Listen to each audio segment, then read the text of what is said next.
Upon concluding the successful Paris staging of artist Jean Dubuffet's Cuckoo Bazaar, Jean McFaddin was ready to return home to Manhattan. The question was, what did she now want to do in her professional career? As it turned out, a contract to produce the New York City bicentennial fireworks celebration actually answered that question and led Jean to the ultimate directing, producing, and event coordinating job that would define her career as well as her life. In 1976, Rodney Kirk was hired to head the bicentennial event group downtown. And Rodney brought me in to work with him, and we went to lunch with Brooke Astor and the gal who was my predecessor at Macy's, Nancy Williams.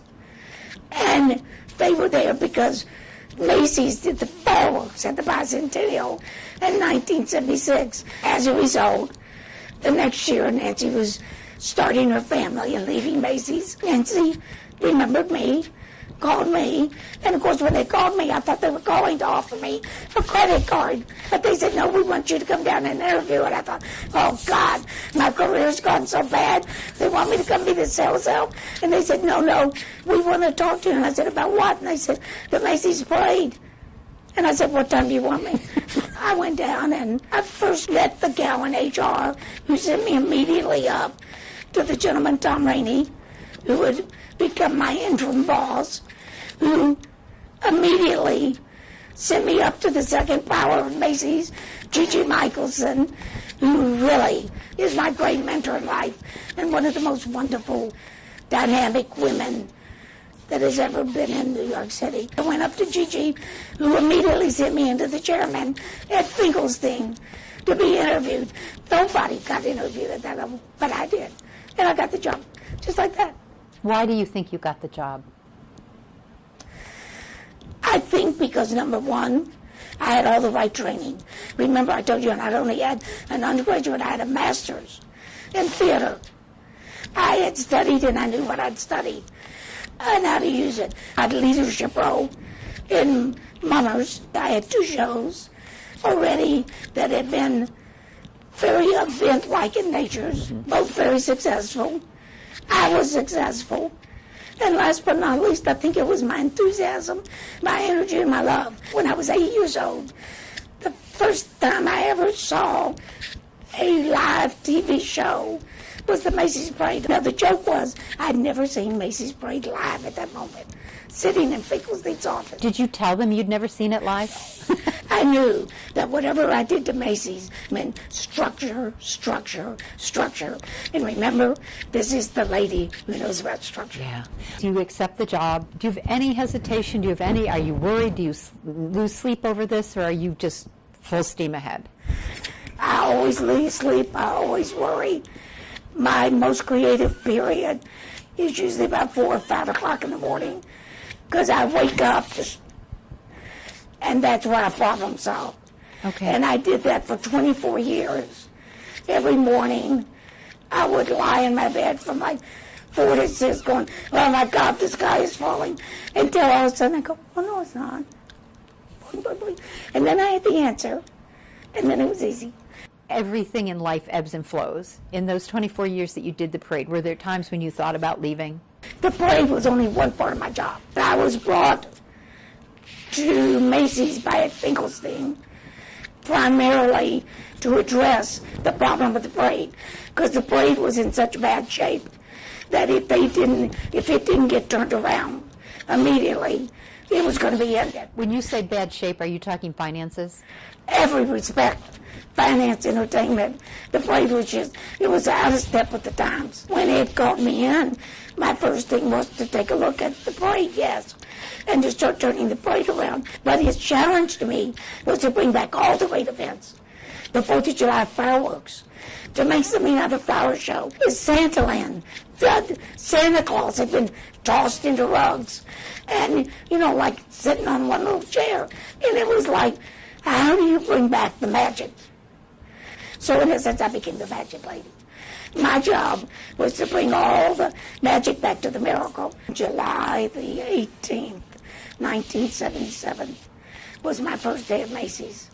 So the first parade was 1977. Were you expected to impact that first parade? Yes and no. I mean, Ed was realistic. He was trying to turn Macy's around. And believe me, he didn't do that in a day. The big thing is structure. The structure was tired. The balloons, which were the star of the parade, turned out there'd been no real new balloons in several years. They were older than sin for the most part. So the first thing became to evaluate that situation. Why? How do you get new balloons? Nancy, my predecessor, really had already started, and that she was working with Henson, had an agreement to do Kermit. So Kermit was already on the map, really, just getting started. Within the next 5 to 6 years, we found a company that had the skills to not only build the balloons with us, but to learn and improve the balloons with us. And part of the key there was to take my own team, my own people, my own designers, which best of all, Manny Bass, the designer builder of the parade. He is the master builder. Of the floats? He built all the floats and balloons that you saw, that we all saw in our lifetime up to the year of 2000. Manny, at that point, had only built the floats. I had to convince Manny to take on the balloons. But once he was convinced, there was no stopping him. And that's why when the kids cheer and love the balloons today, they're seeing, that's what they're seeing, is the new regime of balloons. And we went, in my span, from like 8 old, terrible balloons to, I think there's something like 18 giants every parade. And then there's medium balloons, and then there's air balloons.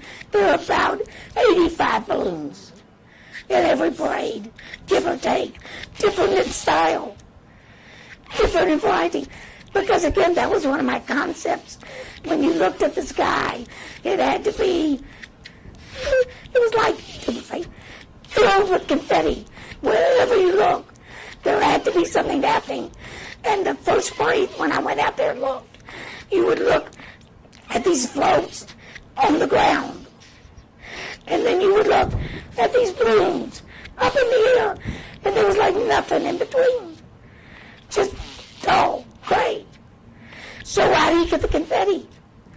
So we started filling it with all the different size balloons. And no, we did not do that on the first parade. That took 24 years and more, because it's still getting better every day. The difference in a live parade and a telecast is night and day. That was the mistake that they made for years. They didn't understand the difference. And while the parade is wonderful, what it must be as a live parade is got to perform differently for the camera. Is that where the performance part in front of Macy's came about, because you needed to give TV something that could be that theatrical? Yes. Yeah. And because of my theater background, I had the relationship with Broadway. So I'm the one who brought the Broadway shows with Dick Schneider, who was the NBC producer, director at that time. So as I knew Broadway and how to get the Broadway talents, Dick knew how to cover them and how to make a show out of it.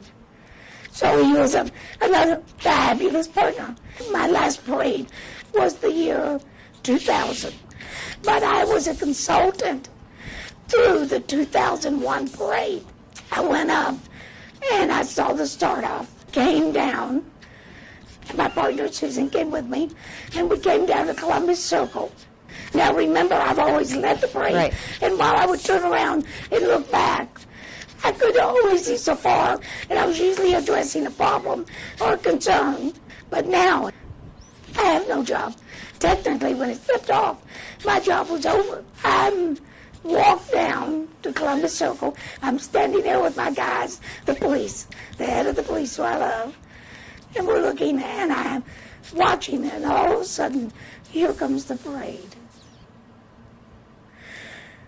And if I ever knew I was successful in my life, it was in that moment. That was just a great moment. It was confetti in the sky. Every level was filled with colors. The people were cheering. There was not a space that wasn't on the ground, in the sky. It was just color. And all the kids were happy, and it was a great, great moment.